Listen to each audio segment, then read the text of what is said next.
ফেরেশতা বলে, মাওলা, বঙ্গোপসাগরে এত পানি, তোমার এগুলার দিকে নজর নাই? প্রশান্ত মহাসাগরে এত পানি, আটলান্টিক মহাসাগরে এত পানি, তোমার এগুলার দিকে নজর নাই? আর ওই দিকের একটা গ্রামের ভিতরে যায় নামাজে বসে একটা মানুষ কান্না করতেছে, এক ফোঁটা চোখের পানি ফেলে, তো তুমি ওই দিকে তাকিয়ে আছো, ব্যাপার কি? রব বলে, যা, ওর পানিগুলা পড়ার আগে একটা সবুজ বাটি লো, সবুজ বাটি নিয়ে পানিগুলা সংরক্ষণ কর, পানিগুলাকে নষ্ট হতে দিস না।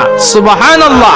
এখন ফেরেশতারা সেই পানিগুলা সংরক্ষণ করে রবের দরবারে জিজ্ঞেস করে, ইয়া রব, পানিগুলা কোথায় নিয়ে যাব?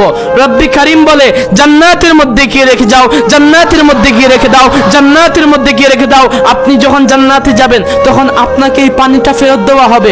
আপনি অবাক হয়ে বলবেন, আমি বন্ধুর জন্য কান্না করেছি, কারো তো মনে নেই, আমি বান্ধবীর জন্য কান্না করেছি, কেউ তো আমাকে স্মরণ করে নাই, আমি অনেকের জন্যই কান্না করেছি, কেউ তো আমাকে স্মরণ করে নাই। মাওলা, মাওলা, তোমার জন্য জীবনে 1-2 বার কান্না করেছি, সেই পানিটাও তুমি সংরক্ষণ করে রেখে দিয়েছো। সুবহানাল্লাহ।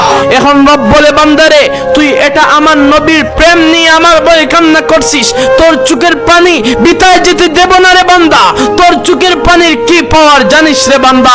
এই আশিকের 1 ফোঁটা চোখের পানি ওই জাহান্নামের আগুনের মধ্যে দিলে ওই জাহান্নামের আগুন পর্যন্ত এই চোখের পানির সামনে নিভে যেতে বাধ্য হয়ে যায়।